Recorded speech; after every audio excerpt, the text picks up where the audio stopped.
Hello, I'm Dr. Scott Peck, and I want to talk to you about new choices for men in relationships. And I want to talk to you as a guy, and I want to talk to you women as well. The first choice is to talk versus silence.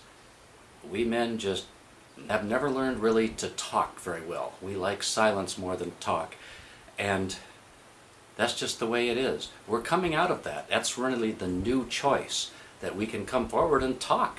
And that seems silly, doesn't it? But for you women, bear in mind that what seems perhaps easy for you is not easy for men.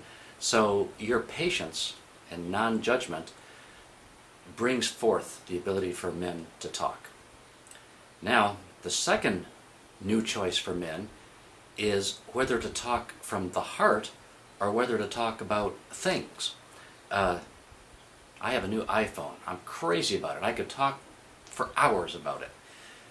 But it's a thing. Guys talk about things real well. But when it comes to talking from the heart, that's a new choice. So, and it comes slowly.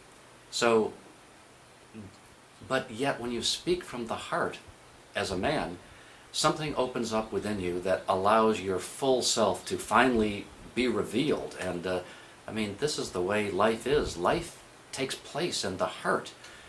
You may have an iPhone, but that's not life.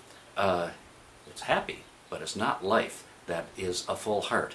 So women, realize that this is a new choice for men, speaking from the heart. Don't get exasperated if it takes 5,000 years for a man's heart to get open. And just remember how fast we can retreat if you say, for example, well, that's silly. Well, boom, back into the cave of things we go versus heart. Here's another new choice for men. Once you're more comfortable in talking from the heart, then the question is, are you going to be proactive in doing that, or are you going to be passive? So I remember one woman said to me one time, was talking about her husband, she said, I just need more words. It's like he was passive and he wouldn't come forward. Great heart, and he could communicate from the heart, but he wasn't proactive. So men, be proactive in communicating from your heart. I'm being proactive right now to talk to you. I'm not sitting here waiting for you to ask me a question, and then maybe I'll come out and talk about substance. Big new choice for men is to choose relationships based on substance, based on form. Or to put it another way, to choose substance over beauty. Now, everyone, man or woman, would like to be in a relationship or marry somebody or have a partner who's beautiful. There's no problem with that. I would too, and I do have a beautiful wife. But let me tell you, having beauty without substance can be hell. How would you like to be with a beautiful woman who treats you with unkindness and makes demands and, so what good is the beauty? So the real new choice for men is to start looking at women not as objects, as physical objects, but as substantial beings who have integrity, who have intelligence, who have creativity, and to establish a relationship on that basis. I think a lot of women, this is a new choice for them as well.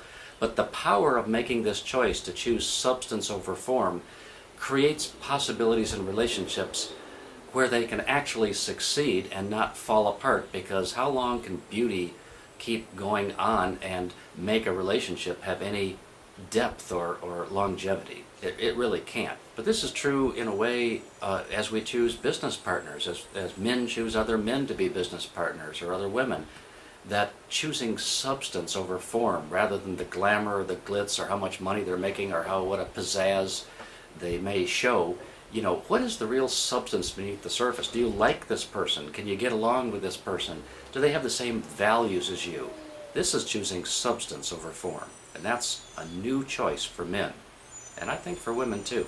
Another new choice for men, a big one, is to collaborate rather than compete. Men are used to competing. We grow up playing sports and one side wins and the other side loses. It's not the way it has to be.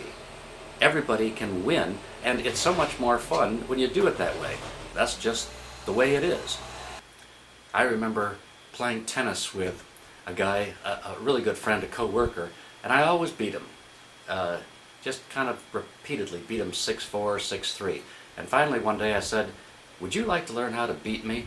And I told him, and he said, "Yeah." And I told him, "Well, here's how to do it." And I showed him all my weaknesses and said, "Here's where you need to hit the ball, here's what you have to do." And, you know, pretty soon we had an equal tennis match. I got strengthened in my weaknesses, but pretty soon it was a toss-up on who would win. That's collaboration versus competing. So much happier way to live. We both had fun with that. Another new choice for men is to empower rather than dominate. I mean, let's be honest, guys. We live in a civilization where men dominate, and they have for centuries, and it's really wrong, and it can't continue. It may take 1,000 years to end, but it's so much more enjoyable to empower rather than to dominate. I empower Shannon in as many ways as I can, that's my wife, because it makes our relationship more powerful, more equal, and it makes her happier, and she does the same for me. And it makes me happier because I'm sharing my knowledge and my talents and my wisdom rather than trying to control someone else. That's no way to live. And women, choose a man who will collaborate with you and empower you rather than dominate you and compete with you. That's just, don't try to teach a man that. Just choose the right man to begin with, because this is a big shift for men to make. And men, choose a woman who's not going to dominate you, who's going to empower you as well. That's a huge choice for your happiness in relationship. Well, I could go on for about 2 more centuries on this, but I just want to say to you, if you're a guy, these are real choices that will create such happiness in your life just by making these new choices. I encourage you to do it, to try it, and to know that there's at least one other guy right here supporting you in doing this. And women, it's so critical for you to choose a man who is making these new choices, because there are men out there. I mean, I'm talking to you, I'm one of them. If there's me, there's others. So be alert, and be alert to these qualities in yourself. Ask yourself, are these new choices for me as a woman as well? Thanks for being with me. I honor you as a man for making these new choices to take your life higher and other people's lives higher. And women, I honor you too for making the same good new choices.